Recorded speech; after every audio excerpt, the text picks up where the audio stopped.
Министрлер кабинетинин төрагасынын орун басары Эдил Байсалов Твиттер аркылуу элдик депутаттык тобунун мүчөлөрүнүн педофилдерге өлүм жазасын киргизүү үчүн конституцияга өзгөртүүлөр киргизүү тууралуу демилгесине карата пикирин билдирди. Өлүм жазасын алып салуу бул жалпы элдик добуш берүү менен бир нече жолу тастыкталган негизги конституциялык норма. Бул убактылуу мораторий эмес, аң сезимдүү тандоо.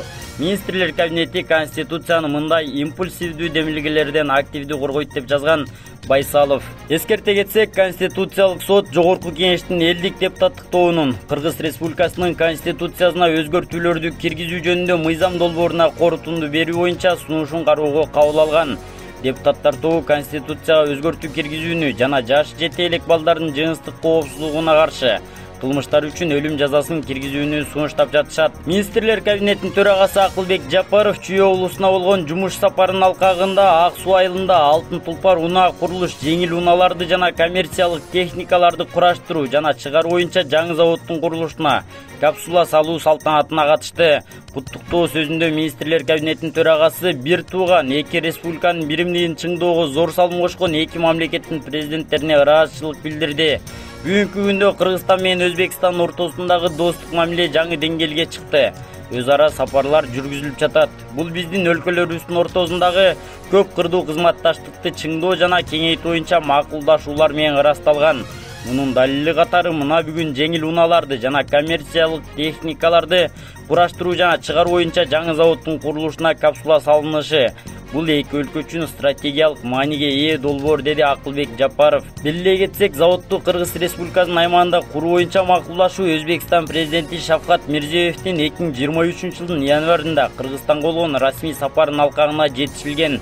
Алгачкы этапта заводдун өндүрүштүк кубаттуулугу жылына 10 000 автоунааны түзөт жана 1000ден ашуун туруктуу жумуш орундары түзүлөт. Чүй облусунда жылдык жүгүртүүсү 140 миллион сомдон ашкан сүт даярдоо боюнча жашыруун цехтердин ишине бөгөт коюлду.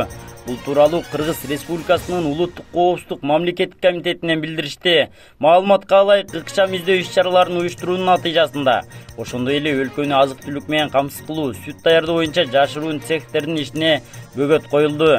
Такталгандай, сүт өндүрүүчүлөр узак убакыт бою фермерлер менен сүт заводдорунун ортосундагы ортомчу болушуп, алар менен элден сүттү арзан баада сатып алып, дыйкандарга сүттү түздөн түз завод, фабрикаларга жеткирүүгө тоскоолдук кылып келишкен. Жүргүзүлгөн ыкчам тергөө иш-чараларынын жүрүшүндө сүт сатып алуучулар антисанитардык шарттарда максималдуу пайда алуу максатында үй шартында быштак жана кычкыл сүт азыктарын өндүрүү үчүн чийки сүттү Бишкек шаарынын ири базарларында сатуу менен алгачкы иштетүүнү жүргүзүшүп, андан кийин алар сүт заводдоруна жеткирилгендиги аныкталган. Мындан сырткары сүт өндүрүүчүлөр салыктарды төлөөдөн качуу максатында кирешенин иш жүзүндө суммасын атайлап жашырышкан. Жашыруун цехтердин ишмердүүлүгү жылына 140 миллион сомдон ашык болгондугу, мындан салыкка келтирилген алдын ала зыяндын суммасы 34 миллион сомго жакынды түзгөн. 2023 жылдын 10 майында сотко чейинки өндүрүү иштеринин алкагында чийки сүт өндүрүүчүлөрдүн ишмердүүлүгүн уюштуруучулардын бири кармалып, Кыргыз Республикасынын кылмыш процессуалдык кодексинин 96 беренесине ылайык Кыргыз Республикасынын улуттук коопсуздук мамлекеттик комитетинин тергөө камак жайынын убактылуу кармоочу жайына киргизилген. Учурда Кыргыз Республикасынын финанс министрлигине караштуу мамлекеттик салык кызматы тарабынан республикалык бюджетке келтирилген зыяндын көлөмүн аныктоо боюнча сатып алуу агенттеринин ишмердүүлүгүнө салыктык текшерүү жүргүзүлүүдө.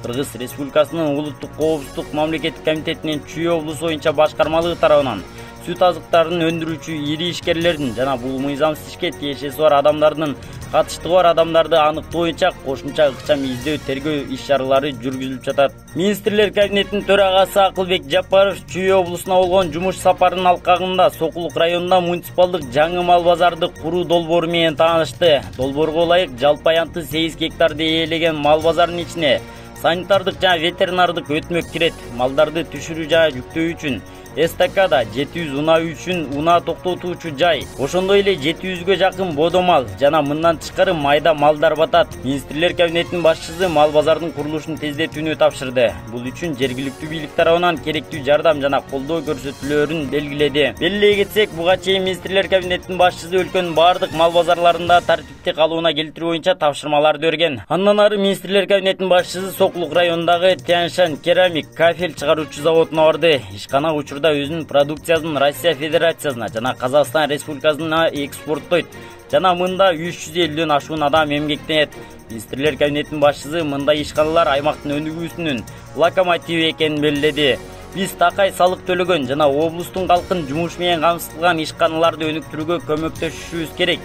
Керек болсо мамлекет өндүрүштү кеңейтүүгө көмөк көрсөтөт деп баса белгиледи Министрлер кабинетинин башчысы. Жумуш сапарынын соңунда Сокулук районунун Военно-Антоновка айылындагы өнөр жай аймагында болгон Акылбек Жапаров өнөр жай комплексин куруу долбоору менен таанышты. Белгилей кетсек, 40 гектардан ашуун жерде өнөр жай аймагын курууга берүү чечими 2017-жылы кабыл алынган. Бирок ошол мезгилден бери Технополистин курулушу бүтпөй келген. Долбоорго ылайык Технополистин аймагында 11 тигүү жана текстиль өндүрүшү жана ага байланыштуу продукциялар уюштурулат. Министрлер кабинетинин төрагасы көйгөйлөрдү жана долбоорду ишке ашыруунун кечеңдешинин себептерин угуп, 2 жумалык мөөнөттө Технополисти куруу боюнча жигердүү иштерди баштоо үчүн документтерди жана каржылык негиздемени камсыз кылууну тапшырды. Министрлер кабинетинин башчысы мамлекет мындай ири долбоорлорду ишке ашырууга кызыктар экенин жана аны ишке ашырууга ар тараптан көмөк көрсөтүүгө даяр экенин белгиледи.